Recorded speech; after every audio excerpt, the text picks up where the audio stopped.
Bom dia, boa tarde, boa noite. É o professor Edio, alunos dos segundos anos. Hoje a gente vai então é, dar continuidade ao nosso capítulo 2 e vamos então estudar o primeiro tema do capítulo 2, que é avaliando o poder calorífico de diferentes combustíveis, tá?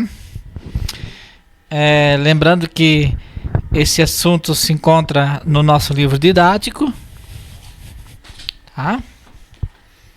Então aqui está o nosso livro didático e aí no capítulo 2, no tema 1, vocês têm esse assunto. Não esqueçam de fazer a leitura e estudar, que na próxima semana então a gente vai resolver algumas questões sobre esse assunto. Então, quando a gente fez a abertura na aula anterior desse capítulo, a gente apresentou algumas características do gás natural e do biogás. Que são combustíveis que estão disponíveis no mercado brasileiro, né? E ao comparar o poder calorífico do gás natural e do biogás, nós encontramos valores de 48 megajoules por quilograma de gás natural e 20 megajoules por quilogramas de biogás. Mas o que é exatamente esse poder calorífico e como que ele pode ser quantificado, né? Como é que a gente pode quantificar, medir essas quantidades, né? E qual é a relação com o conceito de calor que tem o poder calorífico, né? Então, alguns conceitos fundamentais para essa discussão serão analisados então a seguir. Vamos ver então o conceito de calor e temperatura, né? O universo conhecido ele é constituído basicamente de matéria e de energia. A matéria é tudo aquilo que ocupa lugar possui massa e ocupa lugar no espaço. E a energia ela não possui massa, ela não ocupa lugar no espaço e ela pode assumir diversas formas. Nós podemos então ter energia elétrica, nuclear, energia térmica, energia gravitacional, entre outras, né? A energia térmica ela está relacionada ao estado de agitação da matéria. Ou seja, átomos e moléculas, por exemplo, eles estão sempre em movimento de rotação, em movimento de vibração e de translação. Então, essas moléculas elas se apresentam com uma certa energia que promove esses movimentos. Então, o grau de agitação médio das espécies químicas que constituem a matéria, ela está diretamente associada à temperatura, ou seja, a temperatura é uma grandeza que está diretamente relacionada ao estado submicroscópico da matéria. Tá? Considere, por exemplo, um copo de água líquida gelada recém-tirada do refrigerador. Tá? A temperatura do líquido espontaneamente aumentará até que ela se iguale ao ambiente, condição chamada de equilíbrio térmico. O contrário também ocorre. Uma xícara de água quente tende a ter a sua temperatura diminuída até atingir o equilíbrio térmico com o ambiente. Então, sempre dois objetos que têm temperaturas diferentes, quando colocados em contato, eles tendem a atingir um equilíbrio térmico. Então, chama-se calor a energia em trânsito transferida entre objetos com temperaturas diferentes. Então, se eu tenho dois objetos com temperaturas diferentes, cada um deles tem um conteúdo calorífico e a tendência, né, natural é do calor escoar ou ser transferido do corpo mais quente para o corpo mais frio até o momento em que os dois corpos atingem a mesma temperatura, um equilíbrio térmico. Por isso que a expressão hoje faz muito calor, apesar de ser muito utilizada, né, no nosso cotidiano, ela não é muito correta no contexto científico. Nem sempre o calor ele foi definido como energia. Antes dos estudos conduzidos pelo físico inglês James Prescott Joule, e também por outros pesquisadores nos anos de 40 e 50, inúmeros cientistas de prestígio, como por exemplo o francês Antoine Lavoisier, eles acreditavam que o calor era uma espécie de fluido, uma substância que permeava todos os corpos e escoava de um para o outro enquanto eles tivessem temperaturas distintas. Essa ideia ela fica conhecida como teoria do calórico. Um dos primeiros instrumentos produzidos com a finalidade de avaliar a temperatura dos corpos, o termoscópio, ele foi projetado pelo físico italiano Galileu Galilei. no final do século XVI. Esse aparelho ele passou por vários aperfeiçoamentos, como a incorporação de escalas numéricas, até chegarmos ao termômetro analógico atual.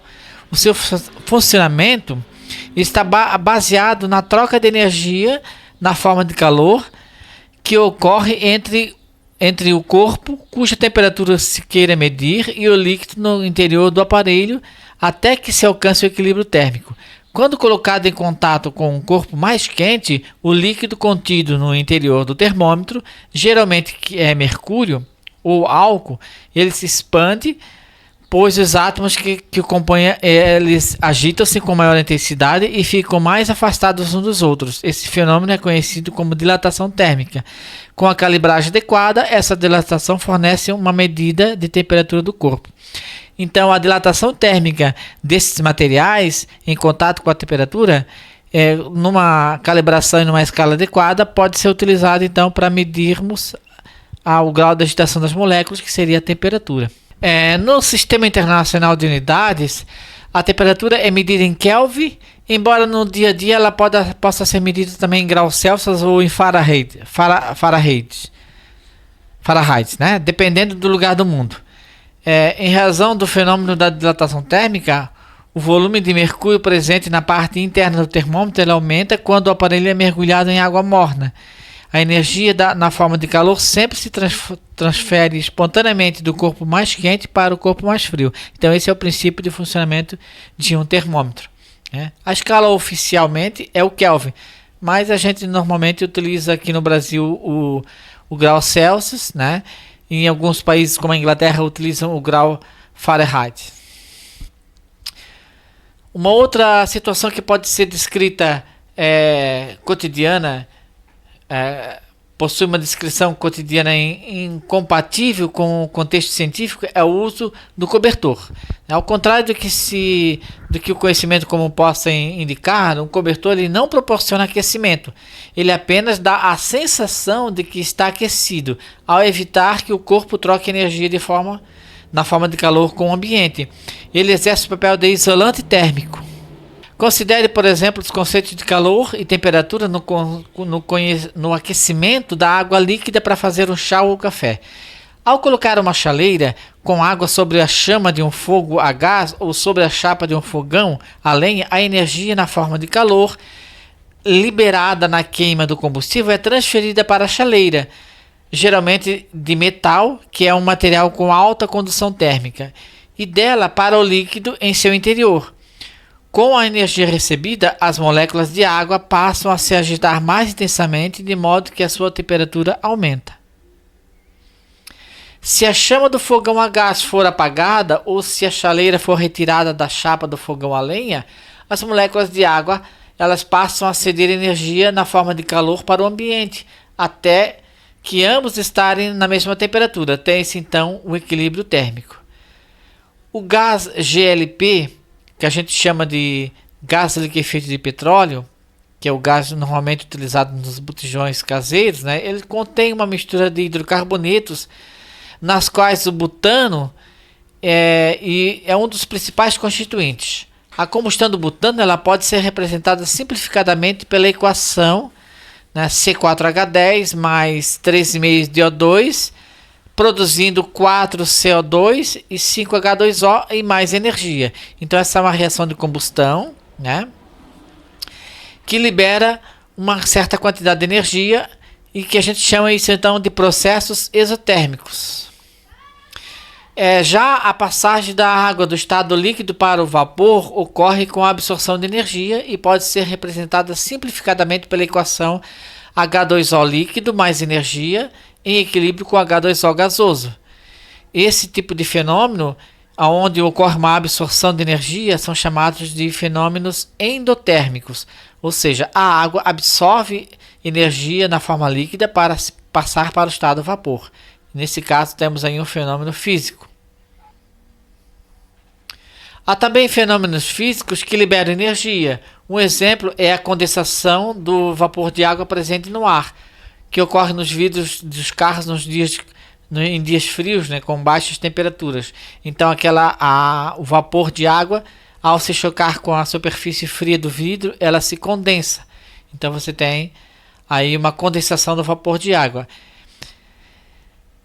Fenômenos químicos que absorvem energia, um exemplo é a decomposição sob o aquecimento do carbonato de cálcio. Então o carbonato de cálcio, que é o principal componente do calcário, que é um minério, ele ao ser aquecido, ele produz o óxido de cálcio e o dióxido de carbono. Então esse símbolo, esse delta que aparece entre os reagentes e produtos, representa aquecimento. Portanto, é um processo químico, um fenômeno químico que absorve calor para poder se decompor. Calorimetria. Bom, a energia ela pode ser utilizada para realizar vários tipos de tarefas, como movimentar objetos contra uma força oposta, a chamada transferência de energia na forma de trabalho, né? Ou alterar a temperatura de um objeto, ou seja, a transferência de energia na forma de calor. Quando se levanta um objeto, se ferve água ou um carro se desloca, ocorrem fenômenos que envolvem a participação de energia. No Sistema Internacional de Unidades, a unidade oficial da grandeza trabalho e energia e quantidade de calor é o Joule, que corresponde à energia gasta na forma de trabalho quando um ponto de aplicação de força de 1 Newton desloca uma distância de 1 metro na direção de uma certa força. Frequentemente a gente utiliza os múltiplos de kilojoules, né? Múltiplos que são os kilojoules, que correspondem a 1000 joules. Então, ao aplicar uma força de 1 joule, nós conseguimos então deslocar uma massa de 1 kg a uma distância de 1 metro. Uma outra unidade que frequentemente é utilizada é a caloria, que corresponde à energia necessária para elevar a temperatura de 1 grama de água de 1 grau. Especificamente, por definição, nós temos que uma caloria seria a quantidade de energia necessária para você elevar a temperatura da água de 14,5 graus para 15,5 graus. Ou seja, para elevar 1 grama de água de 1 grau, 1 grama de água de 1 grau temos 1 caloria. Frequentemente nós utilizamos também o quilocalorias, que corresponde a 1000 calorias. A relação entre quilocaloria e joule ela é assumida como sendo 1 quilocaloria vale 4,184 kilojoules. E para você fazer essa conversão, experimentalmente, é utilizado então esquematicamente esse equipamento, onde existe uma relação entre transformar uma forma de energia de trabalho numa forma de energia de calor. Bom, a principal utilidade de qualquer combustível é liberar energia na forma de calor quando ele participa de uma reação de combustão, que é a reação que ocorre geralmente na presença de oxigênio. Então, toda reação de combustão é uma reação de um combustível com oxigênio produzindo gás carbônico e água e mais calor. Uma das formas de comparar a eficiência de diferentes combustíveis é analisar os seus poderes caloríficos. Eu deixei ali junto com essa videoaula, eu estou deixando também o link de um experimento feito por uma universidade, onde é feito a comparação entre o poder calorífico de 2 combustíveis, que seria o etanol e a querosene. Então vocês também podem assistir esse videozinho para incrementar essa aula, tá? O poder calorífico é uma grandeza definida como a quantidade de energia liberada na queima de uma unidade de massa ou de volume no caso dos gases do material combustível. Aqui nessa tabelinha nós temos aqui o poder calorífico por comparação de 2 combustíveis, que é o gás liquefeito de petróleo, o GLP, que são aqueles botijões de cozinha, e lenha. Então o GLP, ele tem um poder calorífico de 47.440 kJ por quilo de combustível, enquanto que a lenha vai ter um poder calorífico de 13.000 kJ por quilo de combustível. Nota-se que o poder calorífico do GLP é cerca de 3,5 vezes maior do que o da lenha. Isso significa o quê? Significa que para liberar a mesma quantidade de energia vai ser necessário uma massa de gás GLP 3,5 vezes menor do que a lenha. Por essa razão, os alimentos preparados em fogão a gás, eles ficam geralmente prontos mais rapidamente, pois esse combustível fornece, né, maior quantidade de energia por unidade de massa do que a lenha. Mas como que é possível, então, quantificar a energia liberada ou absorvida na forma de calor pelos fenômenos? Pode-se utilizar um dispositivo chamado calorímetro. Então, o calorímetro é o equipamento utilizado. Então, aqui nós temos uma figura, uma imagem esquemática de um calorímetro com as suas várias partes, né?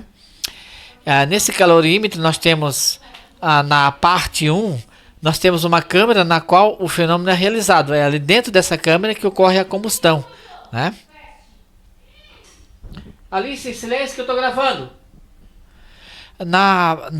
No item 2, nós temos um meio envoltório que recebe ou cede energia na forma de calor para o sistema reagente. Geralmente nós utilizamos água dentro desse envoltório. E no sistema 3, nós temos um sistema de agitação, uma hélicezinha que faz a agitação e homogeneização desta água que recebe esse calor. E no item 4, nós temos o termômetro que vai medir a variação de temperatura. Então, esse esquema de um calorímetro para medir energia na forma de calor liberada em uma combustão. Os fios de ignição são utilizados para promover o início da reação. Então, existem 2 fios de ignição e dentro desse envoltório nós temos então o nosso combustível. Então, ao disparar uma ignição de energia elétrica, uma corrente elétrica, dispara então a combustão, né, desse combustível que, ao queimar numa atmosfera de gás e oxigênio, ele libera esse calor. Esse calor vai ser absorvido pela água, que vai ser homogeneizada pelo agitador e vai elevar a temperatura do termômetro. E essa temperatura então será medida. E a partir dessa temperatura e dessa massa dessa água que nós temos ali, nós conseguimos então quantificar o poder calorífico desse combustível. Então, a energia na forma de calor liberada ou absorvida em um fenômeno pode ser medida indiretamente pela variação da temperatura da água que circunda a câmara que contém a amostra. Suponha que uma amostra de álcool combustível ela seja colocada dentro do calorímetro. Ao realizar a queima dessa amostra, espera-se observar uma elevação da temperatura da água, uma evidência de que a reação de queima do etanol libera energia. Por definição, tem-se que uma caloria é a quantidade de energia necessária para elevar a temperatura de 1 grama de água líquida de 14,5 para 15,5 graus Celsius. Essa relação entre a energia na forma de calor e a variação da temperatura é chamada de calor específico. Logo, a quantidade de energia na forma de calor, que a gente simboliza pela letra Q, liberada ou absorvida em uma reação, pode ser calculada multiplicando a massa da água utilizada no calorímetro pelo calor específico e pela variação da temperatura obtida. Matematicamente, nós utilizamos então esta expressão Q é igual a mc ΔT, no qual Q é a quantidade de calor, M é a massa de água do calorímetro, né? C é o calor específico da água, que é um valor tabelado, 4,184 joules por grama por grau Celsius, e ΔT é a variação da temperatura da água que foi medida no termômetro. Essa variação é medida em módulo para que não haja sinais negativos, né? Então a gente percebe por essa relação matemática que quanto maior é a variação da temperatura ΔT medida, né, maior será a quantidade de energia na forma de calor, porque a ΔT e Q são diretamente proporcionais. A massa do calorímetro é um valor constante, o C é uma constante calorífica, o calor específico, e a variação da temperatura vai depender do calor liberado pelo combustível, né? Bom, a proporção entre a energia liberada e a massa de combustível queimada. Em termos econômicos, o que é mais vantajoso, um fogão a lenha ou o gás GLP? Para responder essa pergunta, pode-se analisar o poder calorífico e o preço de 2 combustíveis. Conforme vimos no poder de caloríficos do GLP e da lenha, que era 47.440 kJ por quilograma e 13.000 kJ por quilograma. respectivamente. Portanto, se nós tivermos um botijão de 13 quilos a um custo de R$ 50, por exemplo, e tivermos 20 quilos de lenha a um custo de R$ 15, suponha que se deseja então aquecer 30 litros de água a uma temperatura de 20 graus até uma temperatura de 80 graus. Qual seria o custo desse processo para cada um dos combustíveis? Então, para a gente fazer essa comparação, nós temos a mesma quantidade de água para ser aquecida, a mesma variação de temperatura. Temos que ter a mesma quantidade em massa de lenha e de gás, né? E vamos ver então qual é a quantidade de energia que cada um deles vai liberar, né? Qual é a quantidade de energia liberada de cada um desses combustíveis para poder atingir esse objetivo de aquecer a água de 20 para 80 graus, né? Então, antes de considerar cada combustível, é preciso calcular a energia na forma de calor necessária para elevar a temperatura dos 30 litros de água, de 20 para 80. Para isso, a gente usa a expressão matemática vista anteriormente, Q é igual a mc delta T. Então, o valor da massa da água é de 30 litros, são 30 mil gramas, né? Porque a densidade da água é de 1. O calor específico da água é de 4,184.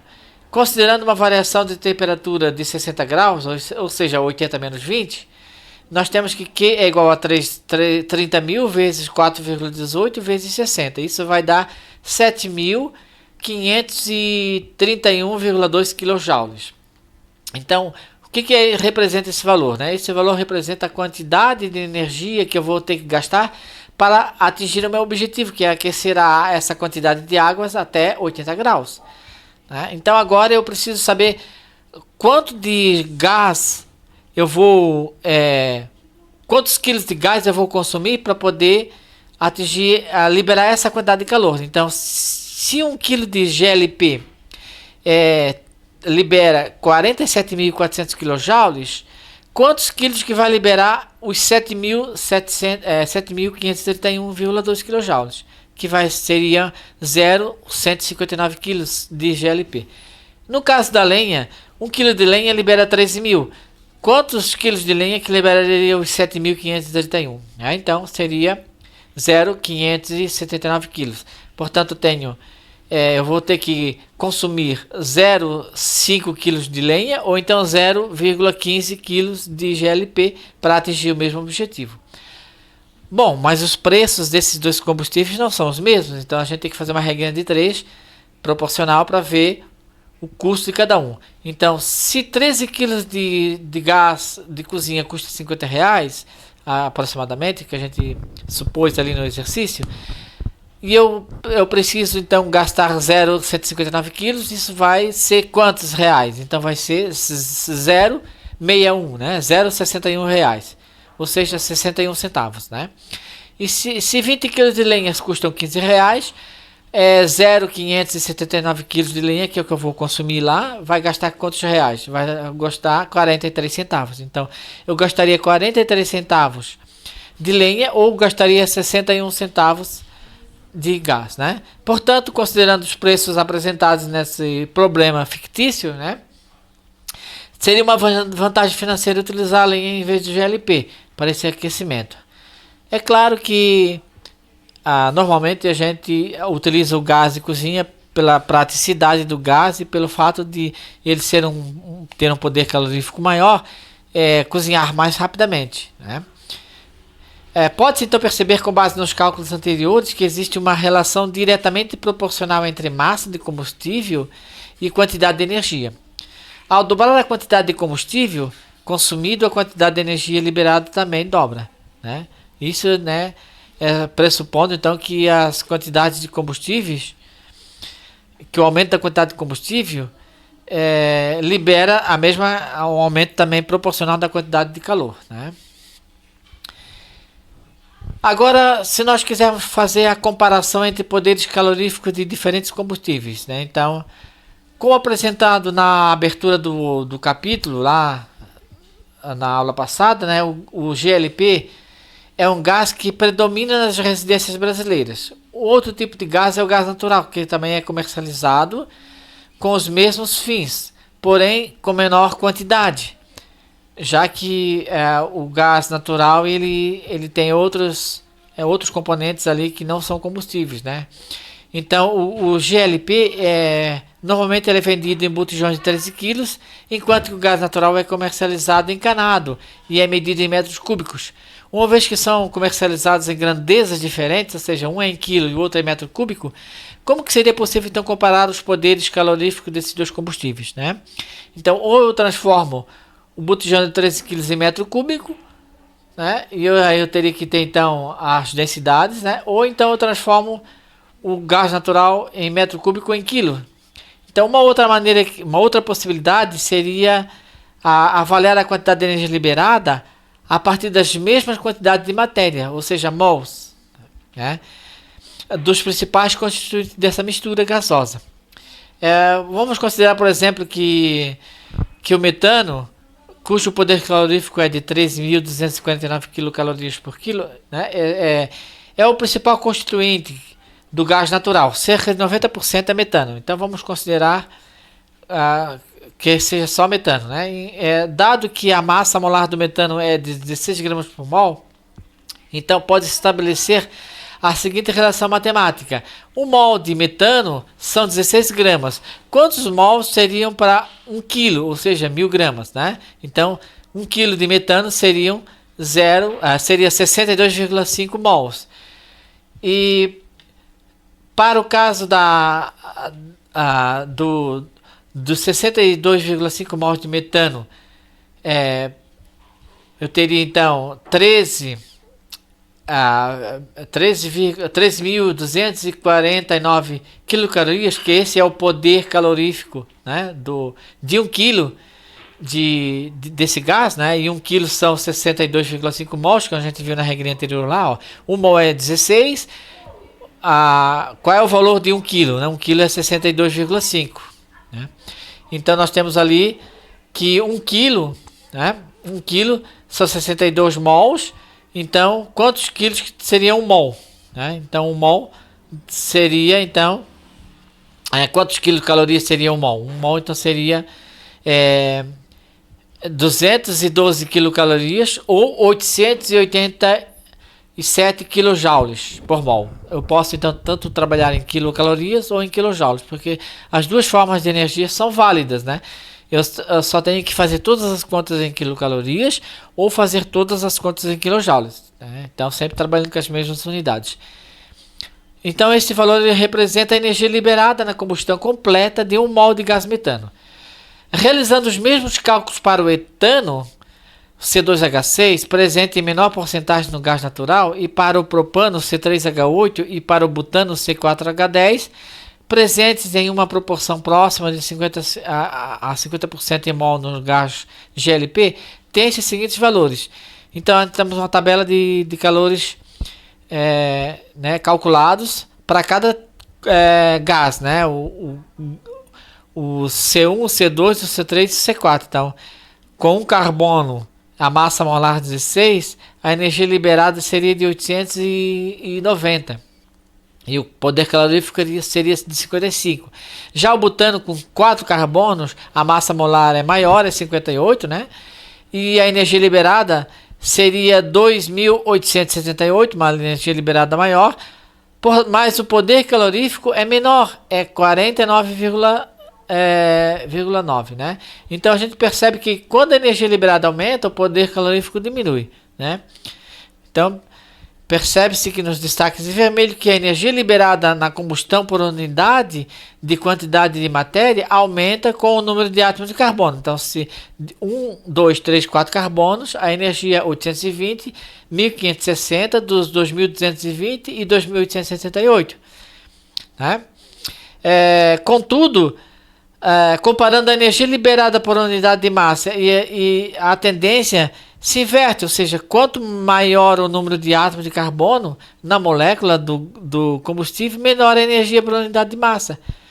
Por que existe essa diferença então de variação em função da grandeza analisada? Ou seja, em função da quantidade de matéria ou de massa? Né? Então, para responder essa questão, e aquela feita no início desse assunto, né, deve-se então inicialmente considerar a lei de Avogadro. que diz que volumes iguais de gases diferentes, medidos as mesmas condições de temperatura e pressão, eles contêm o mesmo número de partículas. No caso, o gás natural e o gás GLP, o mesmo número de moléculas.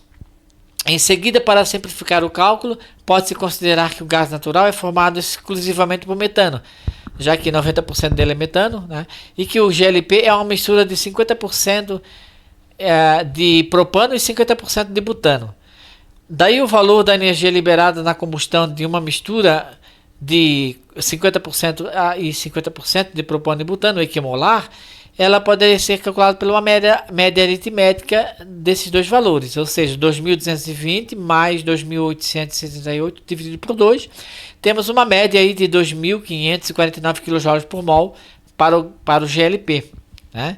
A razão entre esses valores de energia liberada para 1 mol de metano é de aproximadamente igual a 2,86. Então, se nós dividirmos essa energia liberada no GLP dividido pela do gás metano, vai equivaler a 2,86 vezes maior. Né? Então, ao calcular essa mesma relação entre os poderes caloríficos por unidade de volume, no caso o GLP, que é 26.400 kcal por metro cúbico, e do gás natural, que é de 9.400 kcal por metro cúbico, a 25 graus de uma atmosfera, porque quando a gente está falando em volume de gás, nós temos que considerar então a temperatura desse gás e a pressão, porque de acordo com a temperatura e a pressão, esse volume vai ser diferente, né?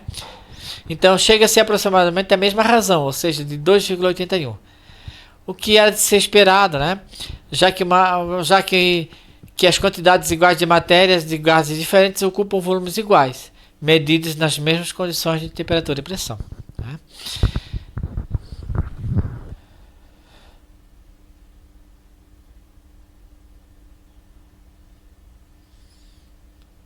Então, com base nos valores de energia liberada na combustão por unidade de quantidade de matéria e da massa molar dos combustíveis, é possível então fazer estimativas teóricas dos poderes caloríficos em outras grandezas. Considere, por exemplo, o etino.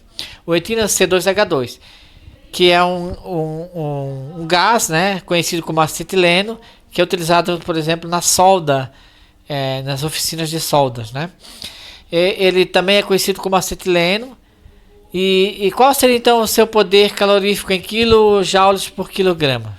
Então considere-se o cálculo que o calor liberado na combustão desse gás é de 1.300 kJ por mol e que sua massa molar é igual a 26 gramas por mol. Né? São 2 carbonos e 2 hidrogênios, somando vai dar 26 gramas. Né? 26 gramas por mol é a massa molar. Para calcular então o poder calorífico em quilojoules, né, por quilogramas, então a gente faz uma regra de 3. 26 gramas, que é 1 mol de etino, são 1.300 kJ. 1.000 gramas, que seria 1 kg, daria X. Então você teria 50.000 kJ para 1 kg. Uma alimentação balanceada ela é fundamental para uma vida saudável. Além da qualidade de nutrientes envolvidos, ela está intimamente relacionada com os gastos energéticos de cada um. Consumir mais alimentos que o necessário pode fazer o corpo acumular gordura, uma forma de reserva de energia. Durante muito tempo, o excesso de gordura corporal ele foi considerado sinal de saúde, até que se descobriu que essa relação não se dava exatamente dessa maneira. Essa condição sobrecarrega o coração e pode formar depósitos que causam obstrução nas artérias e que favorece a ocorrência de complicações cardiovasculares, uma das principais causas de morte na atualidade. Surgiu então, impulsionado por esses e outros fatores culturais, um novo modelo, ser magro. A magreza tornou-se então indício de boa saúde, algo que também está longe de ser verdade, né? Então, o regime de emagrecimento geralmente é baseado na redução da ingestão de alimentos ou na intensificação de gastos energéticos, como o aumento das atividades físicas. Então, ou você faz o regime diminuindo a ingestão de determinados alimentos, ou aumenta a sua atividade física, né? No entanto, o regime saudável ele deve ser balanceado no ponto de vista energético e não deve se descuidar da variedade de alimentos. Para que um corpo receba as quantidades ideais de carboidratos, de proteínas, de lipídios, de vitaminas e demais nutrientes, né? Então, muitas vezes as pessoas precisam passar por um processo de redução alimentar, revendo a mastigação, né? Ou a quantidade de refeições diárias. Para emagrecer, não é necessário passar fome ou fazer exercício de exaustão. É necessário que um profissional, em geral um nutricionista, né, elabore um plano adequado às necessidades do paciente para que ele emagreça de modo saudável e sem sofrimento. Então aqui nós temos uma tabela de valores energéticos de algumas atividades físicas, né? Então nessa tabela, cada atividade física praticada em uma coluna, na outra coluna temos o gasto energético em quilocalorias por quilograma por hora, ou seja, durante uma hora, se você, por exemplo, no primeiro item, a anaeróbica pesada, né? A aeróbica pesada. Então, fazendo uma aeróbica pesada, durante uma hora você vai ter um gasto energético de 8 quilocalorias para cada quilo de massa. Tá? E assim, a tabela então tem várias atividades físicas que você pode que os profissionais de nutricionistas se baseiam para fazer então uma previsão. Nós vamos então encerrar essa aula. Então eu espero que tenha ajudado todos vocês e tchau.